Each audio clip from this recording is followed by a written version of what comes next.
All right, welcome back to another SAM.gov Bids Live episode where we walk through small business solicitations together on SAM.gov and answer your questions along the way so that I'm talking to you, can start bidding and winning contracts for your small business. Today, we have 5 small business solicitations pulled up that we're going to be jumping into in just a second. But if you are new here and you don't want to miss future SAM.gov Bids episodes, consider subscribing to the channel, clicking that notification bell so you can ask your questions live on future streams. If you happen to be somebody who's recently registered your business on SAM.gov, you're trying to figure this stuff out, check out my website, govkidmethod.com, as well for free and paid resources that were designed to support new federal contractors just like you guys. All right, so let's go ahead and open up today's episode, and we're going to take a quick glance at the solicitations we're going to be diving in today. So solicitation number 1 is going to be a semi-annual exhaust hood cleaning.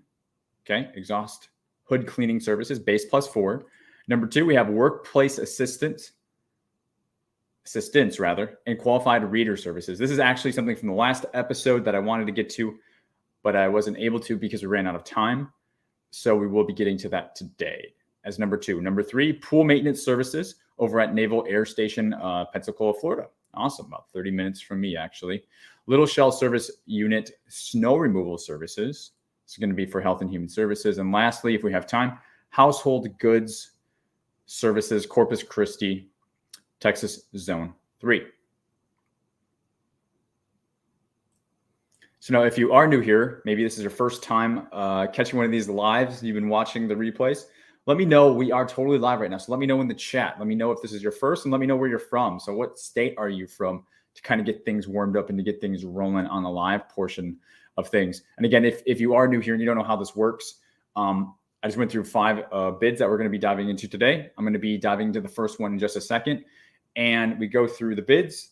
And then in between bids, I come and I check the chat. Okay, so that's where I can answer your questions. So if you have questions, you can put those in the chat as well. And then we bounce between bids, solicitations, and questions. And then also, if you don't know, I don't ever look at any of these solicitations ahead of time. I do look, in my searches to like find something that looks interesting to show you all. And I also try to diversify those into a variety so that we cover like different industries as well. But I don't go through them. So I'm going through them for the first time with you live here on the channel. That way, if something looks amiss, something's, not adding up, things are getting like a little messy as we're going through the documents. I do that on purpose so that you can kind of be there with me and you can kind of see how I problem solve that, or I try to share my way of thinking through it.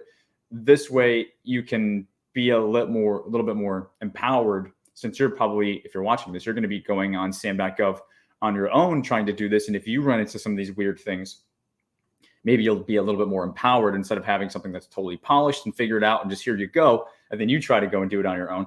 And you're like, oh, I don't know how to go through this. So that's kind of how we go through it.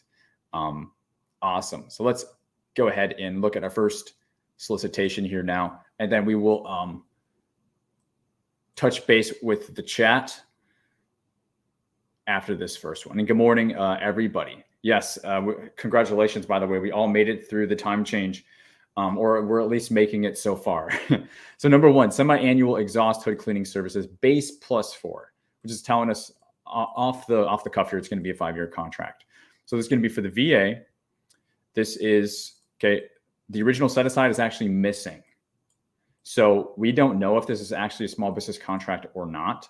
Now, spoiler alert, my searches are set to find small business set-aside contracts, and this pulled up, but this is blank. So sometimes when it's blank, that indicates that there is no set-aside, or in other words, it's a full and open competition. So I'm going to be keeping my eye open for that as I scroll through this. But other than that, this is due November 14th, the bid itself. It's due in about a week. And they are using the 561790 other services to buildings and dwellings NAICS code. This is going to be over at the CRRC facility over in Connecticut for the place of performance. Now, we do have a somewhat lengthy body listing description here in all of its horrible formatting. So when we get that case, we know it was a copy and paste job straight from the solicitation document itself. So we're just going to go ahead and dive into that document. It's going to be a lot easier to read and make sense of.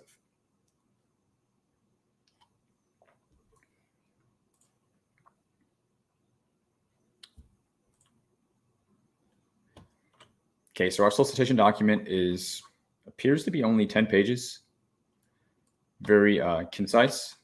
So hopefully we have the information that we need.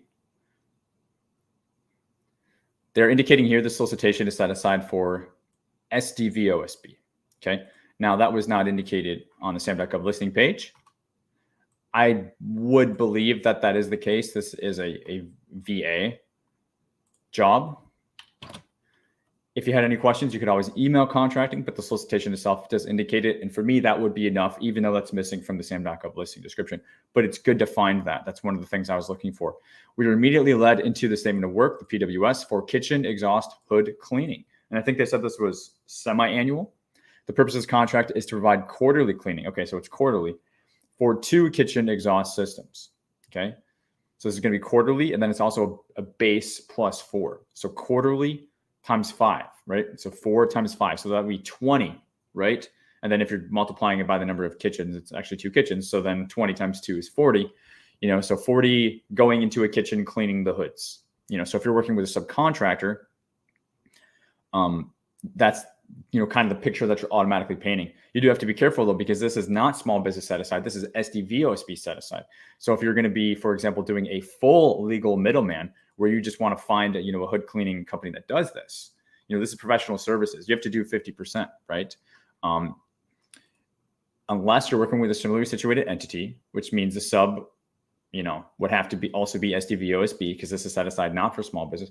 Or the other way to make it past that is limitations on subcontracting, simplified acquisition threshold limit, right, of the 250,000. This is for 5 years. We don't know if this is going to be under 250K or not. We don't know if they're using simplified acquisition procedures for this yet or not, but I will keep my eye open for that as well. So I'm talking a little strategy kind of early in this morning, but why not? I know you guys always love when I talk about middlemaning stuff. So here's the scope of work. And since we only have the one document and it's only 10 pages and we're already on page 3, why not, right? Make the most of it. Provide all the labor, check in with the customer. It's going to be cleaning. It's not going to be crazy. Okay, fan belt replacement, check for leaks, disarm the fire suppression system. Okay, turn the stuff on and off to make it safe to work on. Exhaust fan inspection. This is all the information you'd be providing to whoever would be doing the work. And if it is you, or say somebody that you hire or 1099 out, these are going to be the bullet points of the work from the statement of work. Debris removal, property damage, records management. So here is our instruction to offers. What our instruction to offers? It is what is required in your quote, your proposal. I'm just going to kind of quickly go past the initial to see if they gave us anything on the back end here. And it does not look like they did. So this is like all that we have. Like this is everything. And what this is this is like the boilerplate one that they give you. And I can say I don't fully understand. I mean, they're just, what it is they're just pulling it from the FAR, the Federal Acquisition Regulation. So I understand it, but I don't understand it in the context of actually using it, because it's not helpful. Because very often, contracting will copy and paste this, and then after this stuff, they'll actually put the stuff they really want, like giving you a breakdown of the volumes, or giving you more specifics in terms of like page limits and things like that. They didn't give that to us for this. Instead, they just gave us the boilerplate stuff, in which case this is the only thing we have to go off of. So solicitation number, okay, time is specified, okay, name, date, address of quoter, all very, very basic stuff. Technical description to include any terms of express warranty or discount. If you're experienced bidder, you've seen this copy and pasted thing very often. Past performance information. Again, if you don't have past performance, it's not going to hurt you or help you. It's going to be neutrally rated. They're even referencing the SF-1449 form here, which they did not give you. And what do we always say about forms, guys? What is the rule for forms? We do not go hunting for government forms. Instead, we fill out what is given to us. So they're referencing SF-1449 here, but They have not given us one. So guess what we're going to do? We're not going to give them SF1449. Why? Because it's something they have to fill out more than we have to fill out anyways. So a little bit of, I'm being a little, I could be harder. I guess I'm being a little hard on contracting. But I don't love this. What do they have here? To facilitate the award process, all quotes must include a statement regarding the terms and conditions, basically saying you accept them or you do not. Okay. Not to mention, we have no pricing cleanse. We don't have any context to price this. Breaking it out by like kitchens, since there are two. Anything about a site visit, anything about like base and option years. Okay, all contracted work shall be performed by a qualified vendor on a semi-annual basis. Okay, so here's another problem. I thought it was semi-annual because that's what I thought I read in the title, but then they also said it was quarterly. But now they're saying it's performed on a semi-annual basis. So as of this stands, okay, it says right here, quarterly cleaning. Quarterly cleaning on a semi-annual basis. How does that make any sense at all? Now, I know I read through this quickly, but unless I'm missing something here. Quarterly cleaning performed on a semi-annual basis. Doesn't make sense. And it literally says scope of work. And then I thought they had it like above here too. But anyways, this is too inconclusive. There's missing information, and this is a good example of something that I would not be able to bid on. I would not recommend that you bid on. Okay, and we're going to move on now, and I'll say hi in the chat here. I would not be able to bid on that. I don't know how anybody would be able to bid on this. This is not a good example of contracting doing a good job, giving quoters information that they need to actually be successful, especially if this is being set aside for STV-OSBs and they're using not just total small business, but even a micro niche, a micro set aside, STV-OSB. All right, so good morning. Good morning. I think it's good morning for everybody. I don't know if we have anybody who would be afternoon for. Elman G, first, California. You got it. I guess it was a tie. I don't know. Actually, no, Elman was first. Regina Strong says first. Oh, first live. Got it. That's what the first means. That you're like saying first to comment. Regina, first live Massachusetts. Welcome. All right. Self-love yourself. My first time here from the state of Maryland. Awesome. Welcome, welcome. We are all over the country. Chandra Swan Montgomery. Chandra first live as well. Texas. We got so many firsts here, guys. I love it. That's awesome. It's probably because I'm hitting a totally different time than I normally do. Quality Lawn Care. Hey, can you break down how to write a technical proposal? I can't do that today, but I do have videos that show you how to do that for free on the channel, Quality Lawn Care. But my short answer that I will give you is the way to write a technical proposal. I always say that you need to learn how to walk before you can run. And in terms of government contracting, federal contracting, and proposal writing, you need to learn how to read before you can write.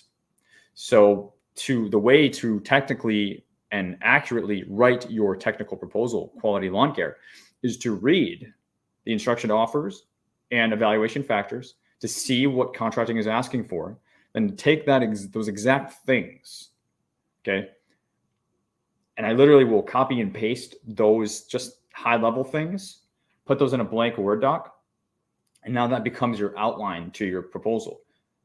So we never start with a blank sheet of paper, and this way you start to flesh those things out. Technical could include resumes. It could include salient features if you're in like supplies or products. It can include management plans, quality control plans, staffing plans. These are all the things to kind of look out for in a technical approach, and just writing to the statement of work, answering the simple question, how is your company going to do this and meet all the milestones or whatever that they've given you? That's kind of just at a brief snapshot of what could be requested and commonly is required in your technical approach. We don't want to guess at those things and say, okay, let me rush to write down what Derek just said. No, those are just possibilities. Read the solicitation that you actually have, instruction to offers and evaluation factor sections L and M. You can try to do Control F for instruction or Control find for evaluation. There's some shortcuts to try to find this information, and then read there what they're asking you for. And you might find that some of these things I've listed will be an overlap with what they're asking for. So that's a short answer to that. All right, Michael SLS. Hello, hello. Good morning. Good morning from Texas also, Glessy. Nice to see you. Okay, you got construction mainly. They want to know how I would approach as a middleman. I was confused. Yeah, I mean, it's probably a much bigger conversation to have than we can have on, these type of shows. Just know Quality Lawn Care. We do have our bid team. This is our bid team shirt. So if you're actually looking for like serious support to really dive into this stuff, just know that option's always there for you as well. If you're looking to, make an investment and join a program and a team, you can just learn more about that at govkidmethod.com as well. So let's go ahead and move on to our number 2 solicitation. And that's not it. Here we go. Number 2 solicitation. And this is one that I wanted to get to, as I mentioned, from our last live. We didn't get to, so I pulled it up again and I made it number 2. So workplace assistance and qualified reader services. And guys, if you just jumped on, good morning. And if this is your first live, let me know in the chat this is your first live. And also let me know what state you're from. We got some awesome states rocking already, but I know there's a lot more of you watching on the stream right now. So let me know what state you're in as well. So for this one, we have as you can see here, this is small business set aside. Okay, so small business solicitation is due November 16th. So we got a little over a week on this. They're using the 541930 translation and interpretation services NAICS code. And the place of performance for this is Philadelphia, Pennsylvania. So our SAM.gov listing description, as you can see, if you were just watching a few minutes ago on the last example, how they just copy and pasted everything with absolutely no formatting. And you may be quick to empathize with them, to empathize with contracting, to say, oh, it's probably, Derek, it's probably because they can't format, because it's SAM.gov and it's a limited system. Well, let's look at this example number 2. Look at how nice this is. We've got bullet points. We've got bolding of the important sections. We've got spaces, for God's sake, instead of 10 seconds of scroll of just smashed together text.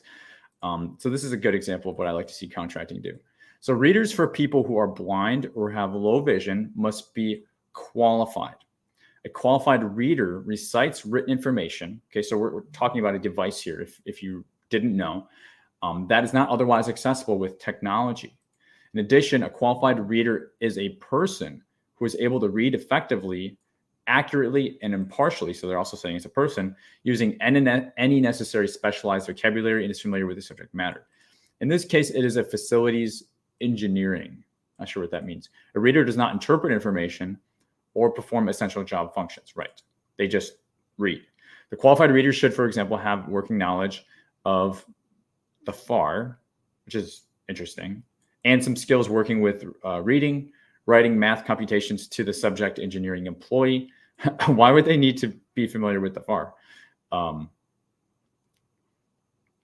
Employee can complete training requirements and other tasks required for their positions. The reader may be required to assist full-time, 5 days a week, 8 hours a day. So this really is a person.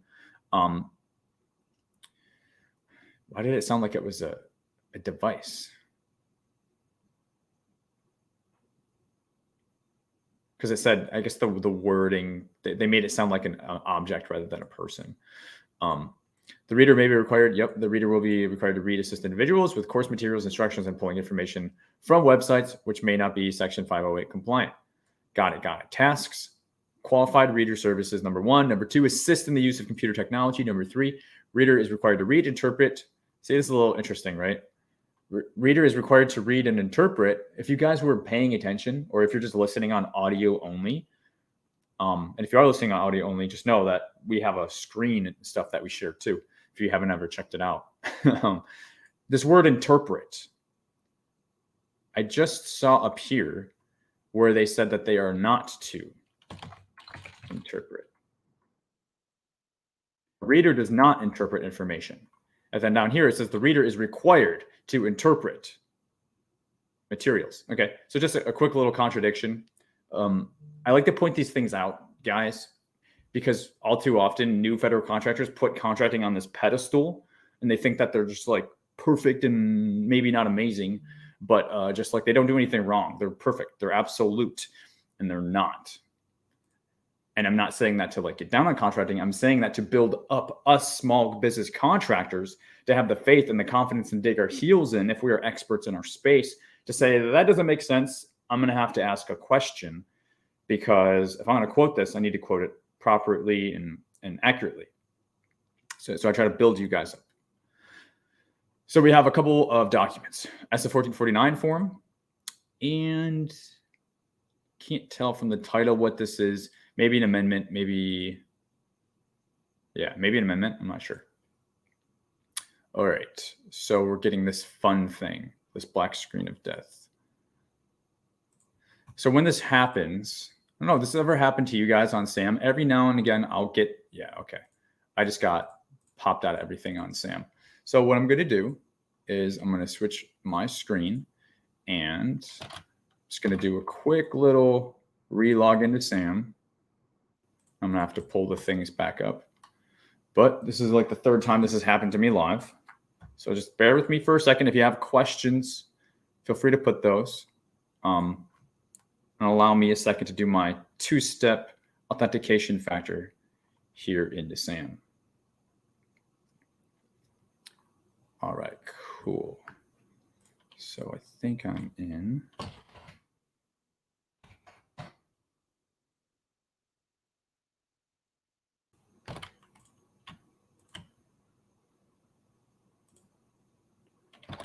All right, I think I'm back in here.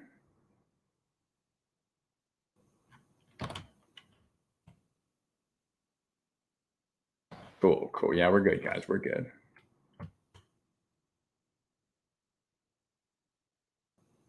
Yeah, so what I was doing was I was in the process of just opening up this document for you all. So let's make sure that we can do that properly this time. There we go. No problem. Yep, so here it's just the document. So it's just the SF-1449 form. Don't believe me, it says so right here. That's how you can know what form you're looking at. So you have to print, date, and sign this. So the real document we're going to be interested in is going to be this other real solicitation document, which is 106 pages. No big deal.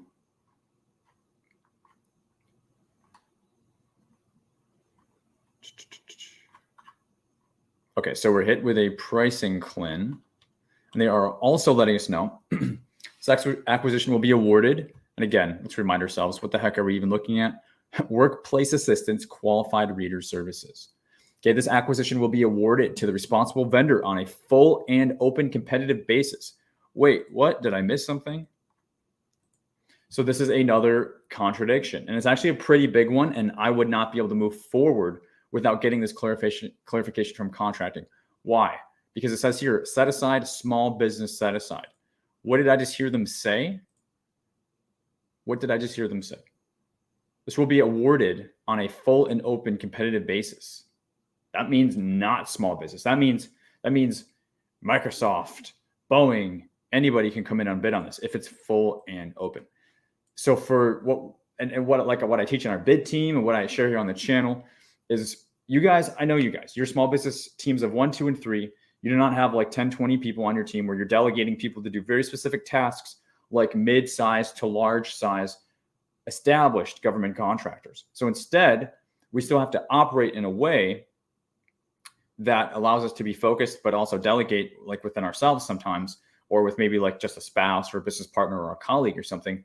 Like I said, small business teams of 1, 2, and 3. So we have to operate using systems instead. Systems keep us on track, and they make sure that we're focused on revenue generating activities, i.e. winning contracts instead of chasing like shiny objects or doing busy work. And one of those systems is a qualifying system. So after you've built out like a prospecting system and you've got bids that are coming in automatically to your inbox every day that are a close match for your business, your second system is your qualifying system. What is that? Well, since you have this conveyor belt, like I said, of things coming in, you need to sort the good from the bad, right? And you need to have quick criterion plural, to do that. You can't be reading through 106 pages to say, oh, I think I want to go after it. No, you should be doing this like an Easter egg hunt, which means you're searching through 106 pages where you have very specific things that you're looking to find. And one of those very first things ever you should be looking at to find is, what is the set aside? What is the set aside? Because like for the last example, SDVOSB for the VA, if you're not service disabled, veteran owned small business, then you can't bid on it. Therefore, you should not invest any more time into that. Save that time, protect it because you are a small business team of 1, 2, 3, and then invest that time in a bid that is actually worth it, or finding a bid that is actually going to be worth it for you. We have to really be careful with our time and our investments that we're making right now with it. So with this one, the reason I'm making the whole big like hoopla about it is because there is a complete mismatch in something that is extremely important.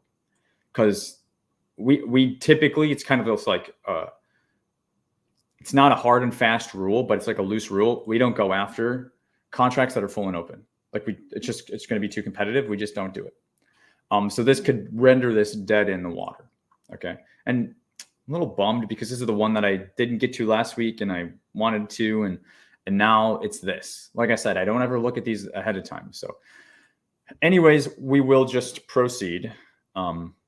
We do have 2 buckets of money here. Buckets of money, what do you mean? CLINs, contract line item numbers. Number 1 is the reader support services, and number 2 is the reader support services. Okay. What's the difference? The difference looks like it is the period of performance. So this is going to go from this December, a month from now, 3 weeks from now, to and through May. Okay.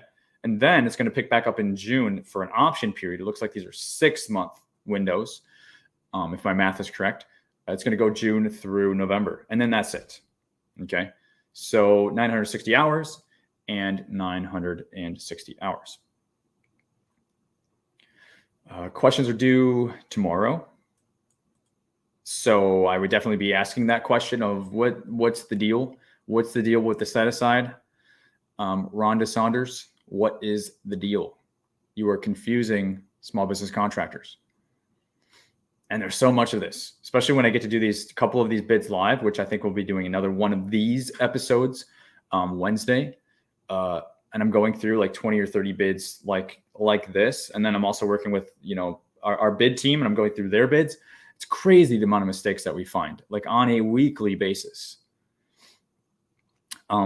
Since we did, and I'll give credit to this, the fact that they made this readable, this listing description, remember where we read through the couple paragraphs and the bold and the bullet points and all that stuff. We did garnish and gather a little bit of the important information on the job itself and the tasks. So I'm going to pick up the pace a little bit because we know that.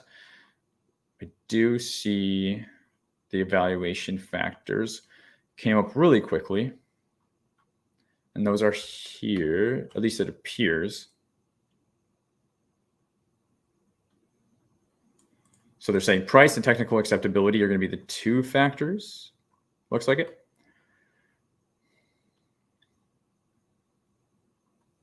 We don't even see any mention made to like past performance, which is interesting for this type of job.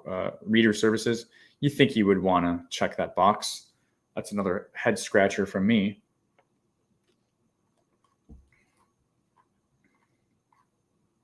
So we're gonna pick up the pace on this one, and I'm glad. Like I'm happy when we do these lives, and like we see this stuff that like is weird, incorrect, or contradictory. Like I said, so that you get that in the back of your head, so that you can just be on the lookout. And when you see it, you're gonna be like, "Oh, I knew it." Or if you're suspicious about it, you're gonna like, hey, I think this is one of the things that happened to Derek. So you don't get like down on yourself or like, oh man, like I can't do this. This is just too complicated. This is too hard. No, not necessarily. Maybe they just made a mistake. Okay. Yeah. And this is a very strange solicitation document. The way that this is laid out.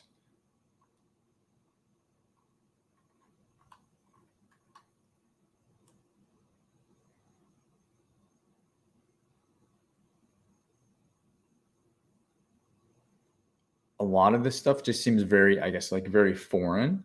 And guys, every bid is different. Like every single bid is different. It's like the 80-20 rule. So most of them have like the things that you would typically see, but then the stuff that I try to show you guys is like the stuff that you can expect. And this is just so kind of, I mean, it's not totally, but there's just some things I'm seeing in here that you're like, why is this being put in for a contract like this? And I don't know how much more there is to learn from this one. So we'll go ahead and we will move on from that bid. I think we've spent enough time on it. And we'll come back to the chat.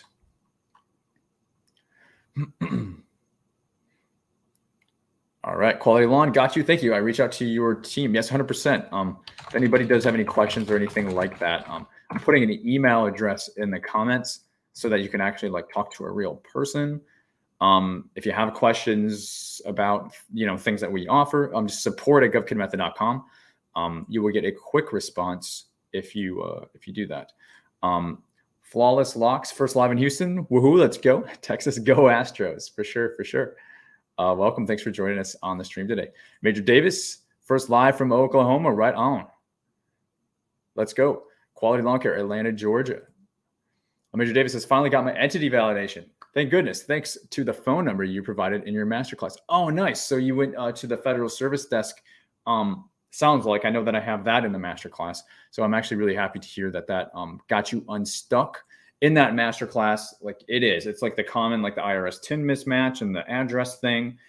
And like, if you're trying to get registered in SAM, that's what I'm referring to right now. You can just like, it can eat up months of your time. And if you're feeling like pumped up, like, and like ready to do this, and then you kind of just get stuck for months, it can totally just like take away like all of your momentum, I guess.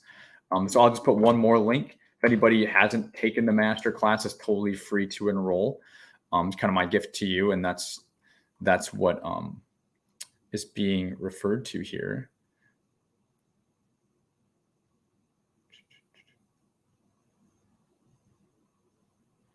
Hang on a sec. I think things got clicked. There we go. Yeah. And so, yeah, Major Davis, I was finishing up with Major Davis. So thank you for referencing that. And I just posted a link for that from what Major Davis was referring to.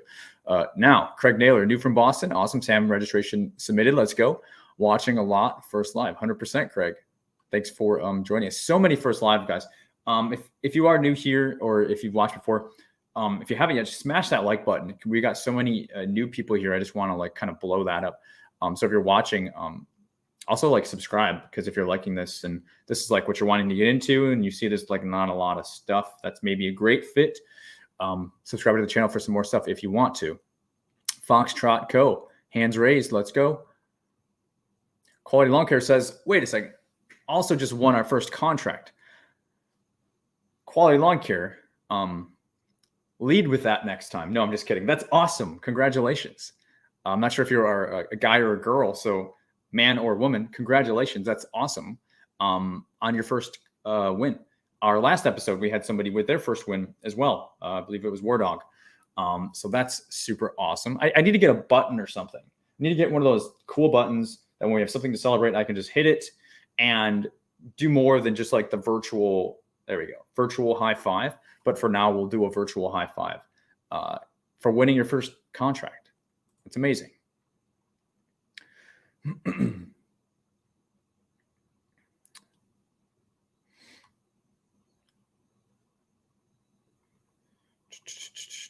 Glessy, out of curiosity, is there any way I can sign up with your program that I can actually get a one-on-one guidance with you over the phone? Yeah, I won't talk about a whole lot on here. So everything in our bid team, our coaching program, it's just like this, but it's way better. So we actually have conversations. You guys can only talk on the chat on these lives, right? So the value is very, very limited. But in our coaching program and on our bid team, I have a portal where you upload your work, you upload your proposals, your documents, your solicitations. I look at those manually myself, and then we are on a group coaching call where we can have those conversations over Zoom, and I pull you off mute and you and I have a conversation.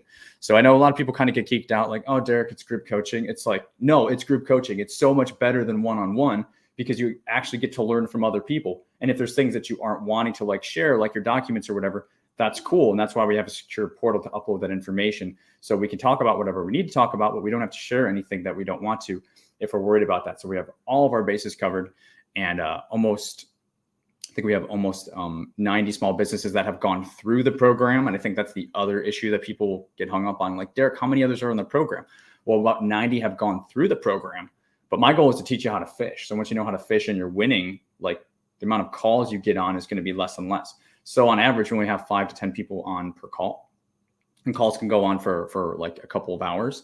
So it's more like staying after class, like you're in math and you need help. You're staying after with the instructor, and it's like you and there's like a few other kids, and they have questions. You get that individualized attention and support. So that's all that I will kind of say about that. Black Mamba, hi Derek, love your videos. Finally caught alive. Yes, you finally caught alive, Black Mamba. You did it. Congrats. No, happy to have you here, man. That's awesome. Let's go ahead and keep this ball rolling. And don't forget, I did, paste the free masterclass in the comments, as well as our support email. If anybody's wanting to reach out, talk to a real human, anything like that, it can be a lot better than just trying to figure things out like on a website or whatever. So check those in the chat. All right, pool maintenance services at Naval Air Station, Pensacola, Florida. I said that kind of fast. Pool maintenance services. All right. So it's going to be for the Navy. Yeah, apparently they have pool maintenance. Why not? This is due December 1st. Small business set aside. 561790.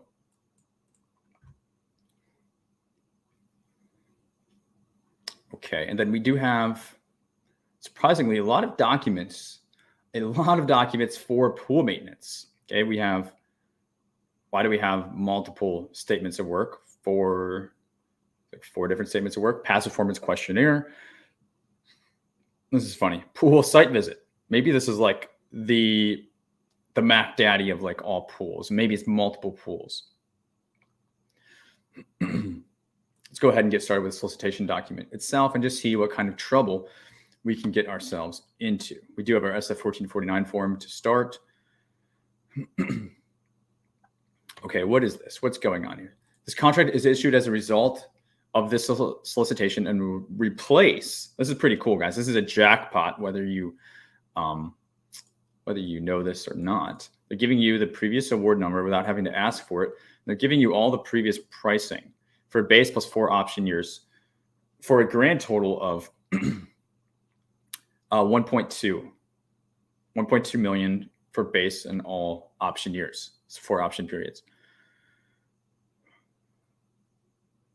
And that was awarded to Affordable Pool and Spa Repair out of Pensacola. If you're competing on pricing, you know what number you got to beat. And I say that like, again, at like 80%, because scope can change, inflation can affect pricing. So you can't look at old pricing only, like in a vacuum. You do have to take into account like other factors like current times and things. But here's the buckets of money. You'll have to fill these out. Claim number 1, base period, recurring, and then non-recurring. And then you have your option period 1, recurring, non-recurring, and that's going to go through all of your buckets of money that you would have to price and fill out. Excuse me, it's early in the morning. We have our delivery information, our delivery schedule.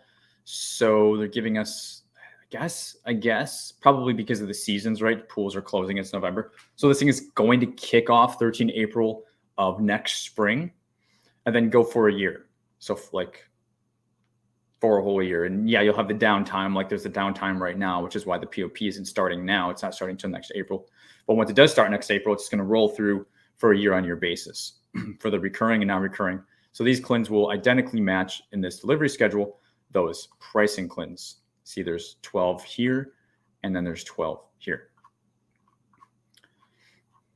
Okay, we have some reps and certs. So here's evaluation. So this is going to be very helpful in determining what to put together for our response.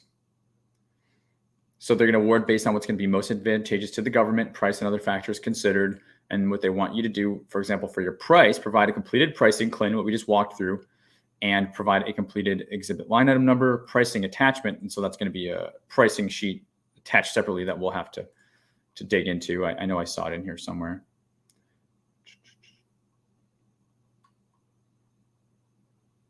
I thought I saw it, but it's probably in there. Basis for evaluation.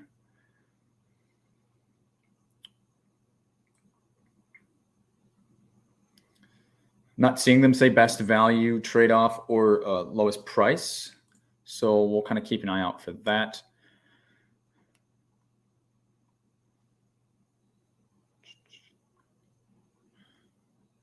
So relevance project, we're talking more about experience, past performance they're asking for. And they're talking specifically about your ability to demonstrate managing, operating, maintaining pools. Okay. And they want it to be relevant. I always say the two R's, recency and relevancy. So in this case, we're saying relevancy is going to be at least contracts of $75K per year or greater that are ongoing with at least 12 months of performance. And they want it to be within the last 5 years. They're saying 1 up to 5 projects like this. And for each of those, they're saying they want a 1-page narrative, an org chart, and a teaming agreement or a letter of commitment. And they're actually referring to this too if you do use like a subs past performance as well, since we're in the past performance section. And factor 2 is going to be technical approach. We had a question earlier about what do I put in my technical approach? We'll see here in this one, they're telling you it's not always so like explanatory, but and for this, they're telling you provide the methodology that you will be using to accomplish the performance requirements. Detail your approach. Okay. Clearly demonstrate your ability to understand, let's see, policies, procedures. I mean, it's pool maintenance. So it's not going to be that difficult, but just as a standard operating procedure, if you are ever working with subs, you can have a subcontractor help you to fill this information out, because in many cases, they're the technical expert and they know this stuff, and it can be difficult, right? 'Cause subs they're like herding cats, like getting them to go straight and do what you ask can be difficult just because they got so much other stuff going on, number one. And number two, they sometimes just want to put a number on a sheet of paper and say, here you go. And you're like, no, this is a government job. We need to provide this, this, and this. So it could be a little bit of like educating and massaging if you're working with a sub or some sort of teaming partner to create a winning response, I will say.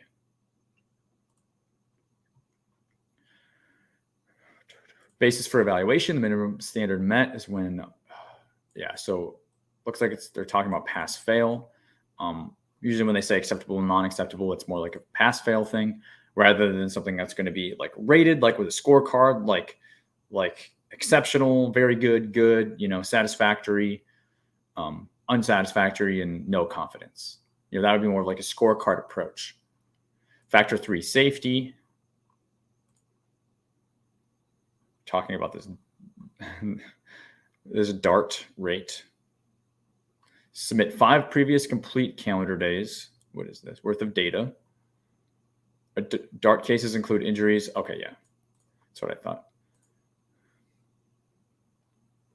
So this is all part of that safety piece, which you may or may not be familiar with if you are in this field, or your sub may or may not be familiar with. Not something that you would like ever really see unless you're, you may see things with construction related to like near misses and things like that.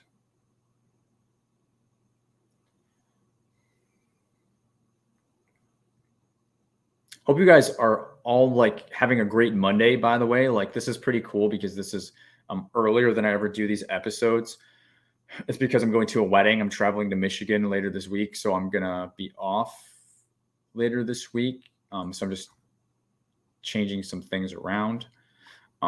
Statement of equivalent hires. This is talking about government can't tell you what to pay, even though it's, you're seeing rates. But this is what it would essentially cost like a government employee to do this. This is what they would be compensated. And it's kind of more of like an FYI. If you ever see that equivalent rates table that they give you.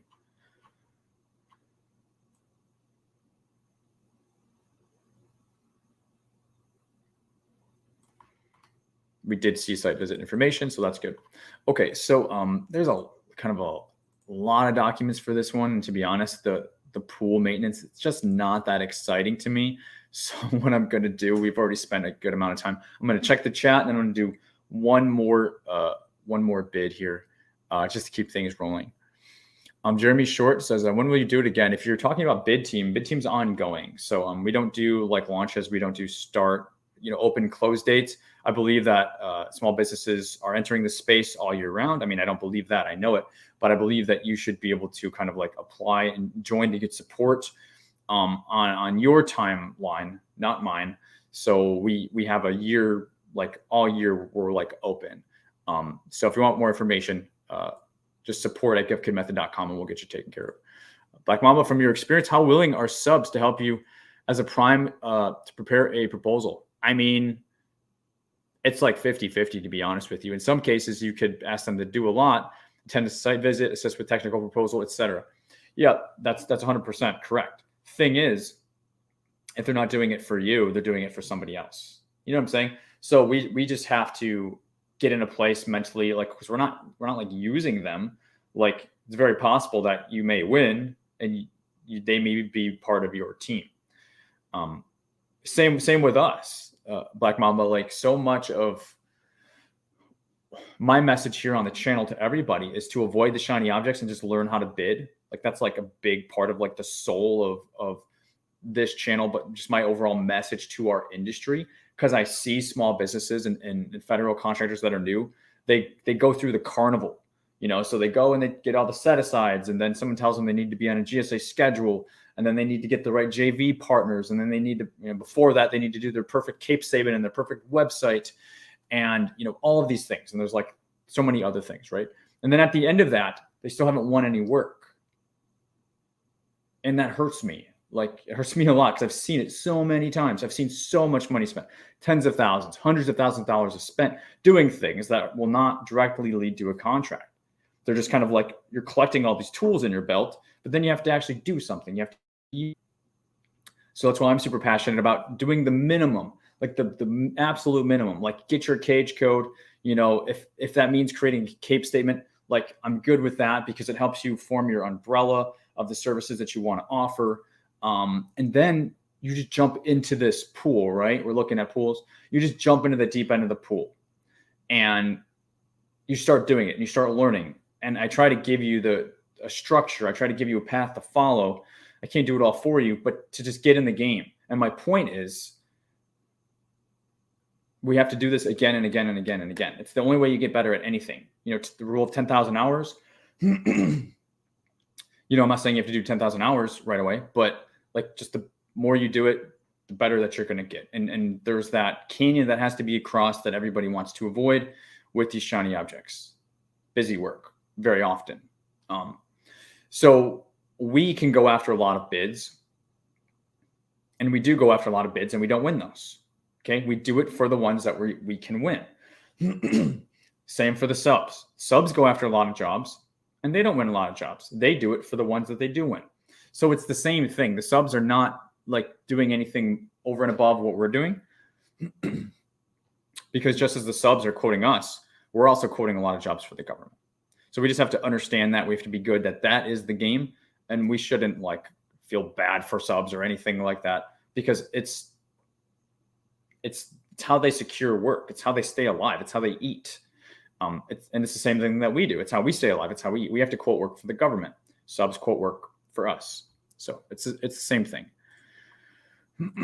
Adrian, is it smart to use a factoring company to help you pay for products or contracts? It can be, for sure. Is it smart to use a leverage in instances where you don't have capital or cash flow? Absolutely. That's smart. You just have to make sure that you make the right deals for you and your company, and you're going after the right size contracts, that are going to be a fit for your business. If that is something that's holding you back, it is a very viable solution to that problem. There are factoring for GovCons solely companies out there that just do this for government contractors. So 100%, I don't, generally speaking, have like any issue with that at all. All right, awesome, guys. And if you're liking this, smash the like button if you have not. And if this is your first live and you haven't, consider subscribing to the channel if you like this sort of content, or you just want to ask your questions on future lives, because this is episode, number 22. So let's keep things rolling. Little Shell Service Unit Snow Removal Services. Health and Human Services. This is due the 17th, so 10 days, week and a half, small business set aside. And we have a 561730 landscaping services NAICS code out of Great Falls, Montana.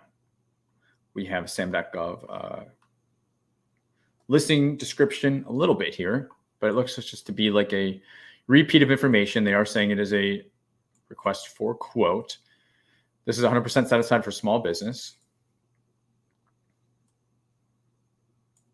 They're saying this requirement is 100% set aside for small business, but IHS, Indian Health Service, will then evaluate quotes and consider award to other small business concerns under the following 5-tier set aside: Indian small business, service disabled, certified hub zone, small disadvantaged business, and all other small business concerns. So that's interesting. It's something that you will see IHS do. If you have questions, like if you're seriously wanting to bid this, you could ask them. But if you're not one of these, you're not precluded. But if you're only small business or small disadvantaged business, let's say, you would be considered 4th tier. So it's highly likely, like if you're service disabled or Indian small business, you're going to be in the 1st or 2nd tier, and you're probably going to stand a better chance at winning this. And again, what system was that we take those things into account to save ourselves time? What was it? System number 2, our qualifying system. We find a bid. We think it's a close match for us.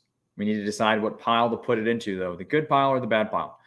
If you read that and you're like, you know what, I've got these 2 other bids that are just begging for my attention.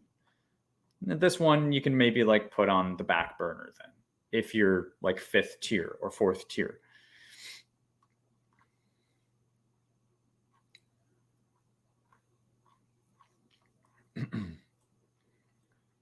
So we have we're just hit with clauses.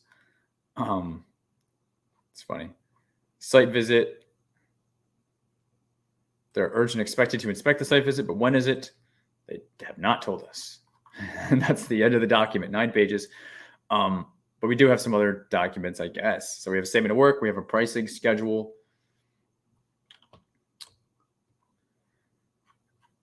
Very, very, very bare bones. This is 2 pages, statement of work. This is going to start December 1st and go through next June. I don't see any option years on this. Maybe we'll see it broken out more on the pricing schedule, but I doubt it. Sidewalks, parking lots, walkways, pre-storm and post-storm, as well as de-icing. Remember, this is snow plowing. Nothing, very, very, very minimal information. Pricing schedule. Here we go. So I do like that they've broken, wait, let me not get ahead of myself. Okay, yeah, they did break it up. So they're having you quote a rate based on how much snowfall, because it is more work, and sometimes they don't break it up. So I do 1 inch to 3 inches, 3 inches to 5, 5 to 7, 7 to 10, and then 10 to 12. Different rate for each of those because it's more work, maybe more trips, more pushes. And that's going to be like that for the parking lot, for the sidewalks and walkways, as well as, actually not as well as, but then they also have CLIN 3 for pre-storm prep and de-icing, which is going to be a separate rate for treating the parking lot, the sidewalks, and what is this? Yeah, I guess there's 2 different parking lots: pre-storm parking lot and then there's regular parking lot. So, and that's it. You give them rates for all of these. And again, it's for this period.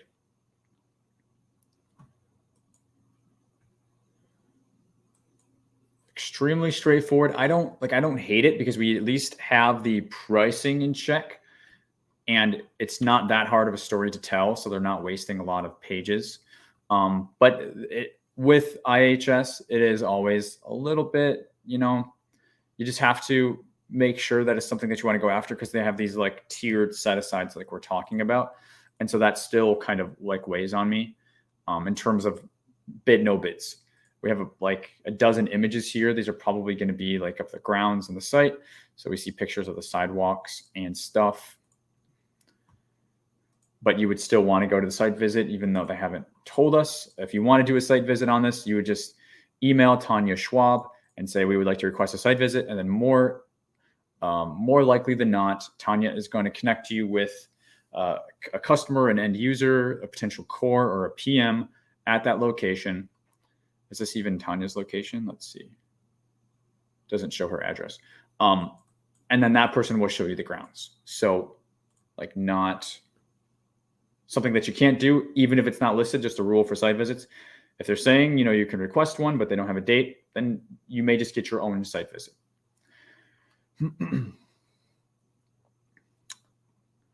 Black Mama, sorry for one more question. No, you're good. Do you have a list? Do you have to list subs on past performance questionnaires if using their past performance? Yeah. Like you have to list them as a major subcontractor that you're proposing on your approach. So if you're going to list that, then you would want to have like a paragraph somewhere, probably before you get into the PPQ stuff, or just otherwise referenced in your proposal response. Hey, we're going to be using a major subcontractor to accomplish this. And then when you get to your PPQs, you list, any sort of past performance that you are citing from said subcontractor. It's a good question. Adrian, thank you for that information. 100%. Very welcome. And then just call me solo. So do we write a contract for our sub to sign or attach them to the original contract? Yeah, that's another good question too. So it has to be kind of like a flow down, a top down approach, because whatever you're bound by the government, you need to make sure that the sub is bound by as well. So for example, like the statement of work is going to be huge. Any sort of pricing information that the government gives you, like Excel sheets or pricing clips or whatever, that's going to have to be included. You're also going to have to include like an NDA, as well as like whatever terms are going to exist as well, just within your own contract with the sub, in terms of like distribution of labor, or like just making sure that they are agreeing to all the terms that you're putting in from the statement of work, and then any other like government specific things like, how to act on the base, or any sort of like maybe base training like iWatch or something like that, to make sure that they are going to be acting accordingly if it is going to be on government grounds or government base. Just because they're sub does not exempt them from that. So all of that you want to make sure that you kind of like sanitize, but put in a contract with your subcontractor. But it wouldn't just be like giving the 106-page solicitation to the sub, like just take that same document, like you would create your own subcontract agreement. Hopefully that helps. Okay, awesome guys, awesome. There's so much more, I always say, to learn about bidding and winning on SAM. What we do during these lives, it's really just a drop in the ocean. We mentioned a few times today, but if you are looking for a step-by-step proven process to follow with weekly coaching to make sure that you're doing this right, you may be the perfect fit to next join our bid team. Like I said, you can learn more about applying to that at govkidmethod.com. Do you need capital or budget to establish a contract with a subcontractor? Not sure what you mean by that question. Do you need capital or a budget to establish a contract? Like technically no, but I think that question, there's a lot of context that goes into that question. So guys, like I said, we will be doing this again, I think in a couple of days from now. So keep an eye out on your channels. So we do multi-stream to YouTube and LinkedIn, and then we also do upload everything on Spotify. So if you're a podcast lover as well, we are over on Spotify. Just find us over at GovKidMethod or SAM.gov bids live on there as well. Thanks for hanging out with us today, and smash the like button. Consider subscribing if you have not yet. And hope you got some value from today. It was a great way to kick off the week for me. So I hope you enjoyed it. And we will see you guys all in the next one. Have an awesome week, and we'll see you all very soon. Take care.